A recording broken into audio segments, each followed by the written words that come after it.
ચૂંટણી પંચ દ્વારા આજે ચૂંટણીની જે જાહેરાત કરવામાં આવી છે એમાં ગુજરાતમાં જે ચૂંટણી થવાની છે લોકસભાની એ ત્રીજા ફેઝમાં છે અને એ ફેઝમાં જે ચૂંટણી થવાની છે એના અનુસંધાને જૂનાગઢ પાર્લામેન્ટ કોન્સ્ટિટ્યુન્સીમાં સંપૂર્ણ રીતે તૈયારી થઈ ચૂકી છે. આપણા જે જિલ્લામાં આ વખતે લોકસભાની ચૂંટણી સાથે સાથે માણાવદર જે વિધાનસભા ક્ષેત્ર છે એની બાય ઇલેક્શન પણ થવાનું છે, જેના માટે પણ અમે સંપૂર્ણ તૈયારી કરી લીધી છે.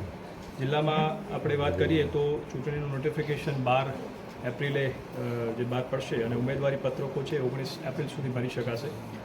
ફોર્મ ચકાસણી છે એ 20/4 સુધી હશે અને ઉમેદવારો પોતાનું ફોર્મ પરત ખેંચી શકશે 22/4 સુધી. અને આપણા ત્યાં મતદાનની તારીખ 7/5 છે અને મતગણતરી 4 જૂને યોજાશે. આના માટે ખાસ તો જે ચૂંટણીનો જે સ્ટાફ અમારો સંકળાયેલો છે એમાં સંપૂર્ણ એ લોકોને તાલીમ આપવામાં આવી છે અને આગામી સમયમાં પણ સતત તાલીમ આપી અને એમને વ્યવસ્થિત રીતે ગાઈડલાઈન મળે એનું આયોજન છે.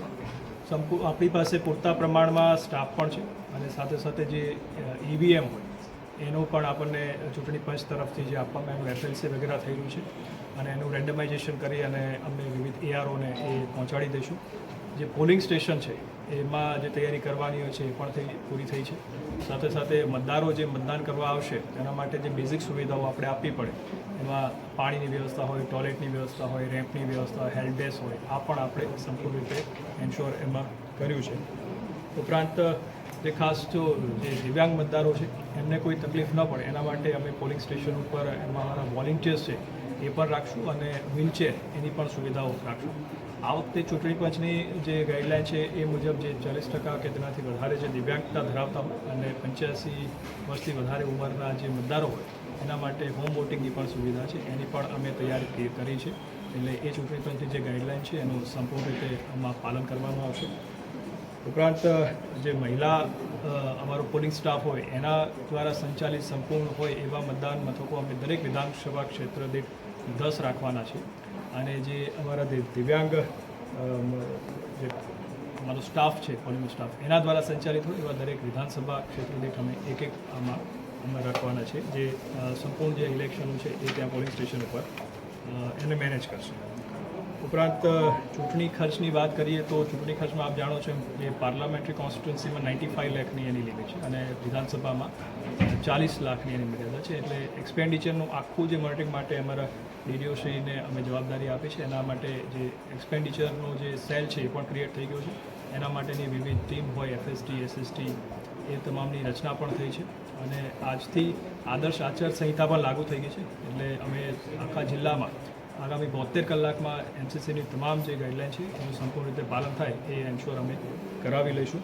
ઉપરાંત મતદારો છે અને વિવિધ વ્યક્તિઓ પણ આ સંપૂર્ણ સમયગાળા દરમિયાન જ્યારે પણ કોઈ પ્રકારની આદર્શ આચાર સંહિતાની બાબત હોય કે આની બાબતની કોઈ ફરિયાદ નોંધાવી હોય તો જે ટોલ ફ્રી નંબર હોય છે 1950 એ પણ એક્ટિવેટ છે અને અમારા ત્યાં જે એની માટેનું એક કંટ્રોલ રૂમ પણ બનાવવામાં આવ્યું છે. ઉપરાંત એક C-Vigil એપ પણ હોય છે જેના મારફતે પણ કોઈપણ વ્યક્તિ પોતે એના પર જે આ બાબતની ફરિયાદ હોય તો એ નોંધાવી શકે છે.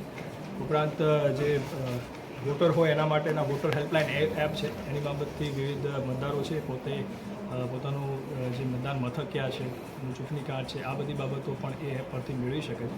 આગામી સમયમાં જ્યારે ઉમેદવારો પોતાનું આમાં ઉમેદવારી પત્ર નોંધાવશે અને એ ક્ષેત્ર અમારા જિલ્લાના જે મતદારો પોતાના એ ક્ષેત્રમાંથી જે ઉમેદવારી નોંધાયા છે એના બાબતમાં જાણવા માગતા હોય તો know your candidate A app છે ઉપરથી જે ઉમેદવાર ઊભા છે એની એસેટ કેટલી છે, એની લાયબિલિટીઝ કેટલી છે, કોઈ ક્રિમિનલ રેકર્ડ હોય એ બાબત પણ એમાંથી જોઈ શકે છે. કારણ કે જો કોઈ એવા ક્રિમિનલ રેકર્ડ ધરાવતા ઉમેદવારો કોઈ પોલિટિકલ પાર્ટી ઊભી રાખતો તો એને 3 વારે જાહેરાત પણ કરવાની હોય છે અને એ પણ કહેવાનું છે કે કયા કારણસર ઉમેદવાર બને અને કોઈ આ સિવાયના ઉમેદવાર શા માટે ન મળે એ પણ એમાં જાહેર કરવાનો છે. જે ઉમેદવારો આવશે એના માટે જે આપણે એક સુવિધા એપ પણ છે જેના ઉપરથી વિવિધ પ્રકારની જે મંજૂરીઓ મેળવવાની હોય એ પણ આપણે ઓનલાઈન આપણે ટ્રેકિંગ સિસ્ટમથી એને આપીશું.